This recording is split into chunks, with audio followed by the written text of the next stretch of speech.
We will take the first set of questions from Gabriel Gonzalez with Cageside Press. Hey, Paul, how are you? I'm good, man. It's a bit strange not actually getting to see your face here, but we'll deal with it. I can imagine. Hey, you're doing great already. Paul, I asked Shogun this. I'd like to ask you this. It's been a year since the first fight. You've both fought different guys since then. Why is it important for you personally to get this one back? You know, you have a draw on your record. It means there's some unfinished business, and I believe that there is. Straight after the fight, he said he wants to run it back. I've been very vocal about running it back, and now we get to do that in Vegas.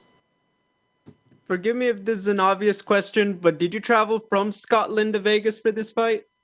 Yeah, especially seeing this pandemic where flights have been cancelled, we had to do the long way around basically. My flights were cancelled 3 times, and then we managed to get there. And my last parting message to the UFC travel department was, "Just get me there. It needs to happen."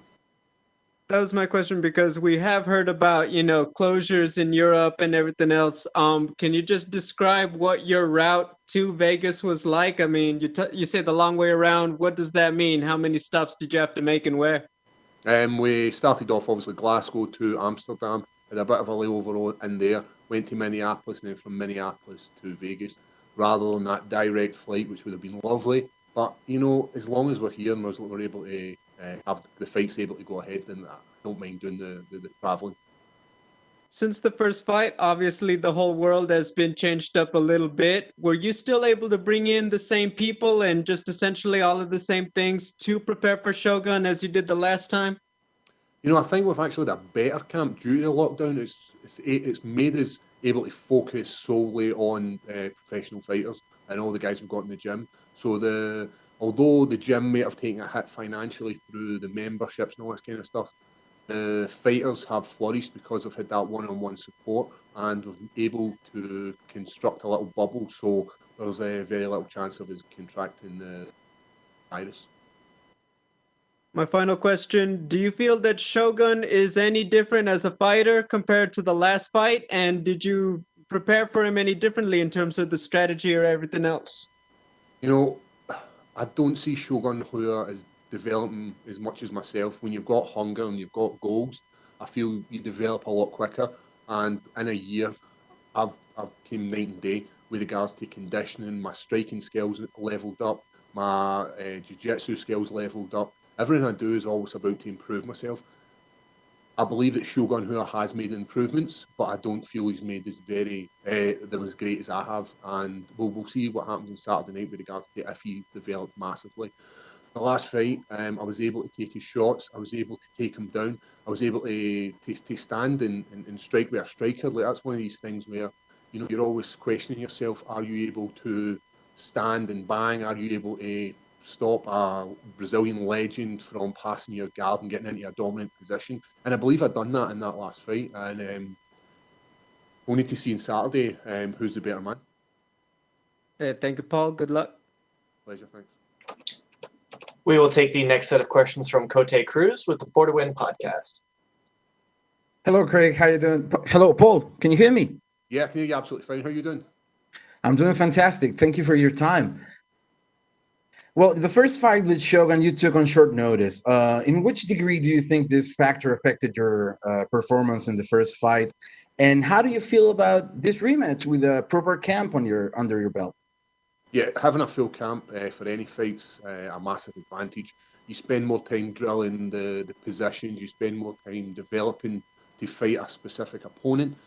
Having it in the 10 days, 3 weeks notice,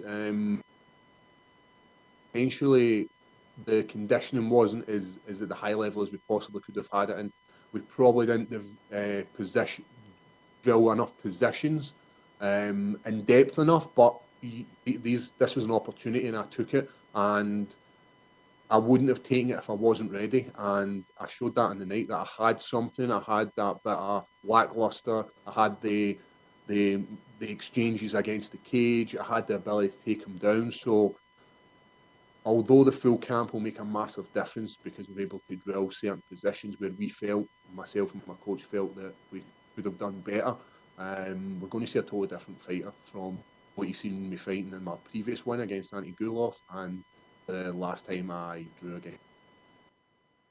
You're one of the best submission artists in the division, which shows in your fight performance of the night and being one of the most condecorated light heavyweights in UFC history with that. But in your first fight with Shogun, you looked really good on the exchange on the feet, especially in the first round. How much has improved that, your striking, and how do you analyze this second fight from that standpoint? Yeah, as you said, we're a submission guy, if you will. But what happens when the submission guy spends day in, day out drilling boxing, drilling Thai boxing, working on his fine motor skills that we develop for striking? You end up with a far better fighter, and that's what you're going to see come Saturday night.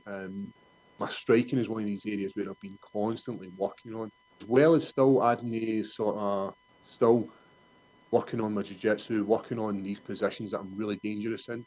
But ultimately, we've spent a lot of time with the striking, and it's going to show, and it has showed in my previous fights, where every single fight I'm a totally different fighter. And I think that's what keeps me hungry for this sport, and that's what keeps me developing within the light heavyweight rankings. I'm going to constantly keep getting up there. And the day I stop developing as a fighter is the day that I leave the sport.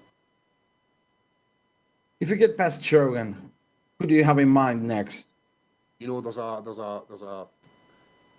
13 guys in front of me, and I'll take any one of them. Ultimately, the goal is the title. So whoever's got that title, be it Blachowicz, be it Izzy, we don't mind, but that's ultimately what we're looking for.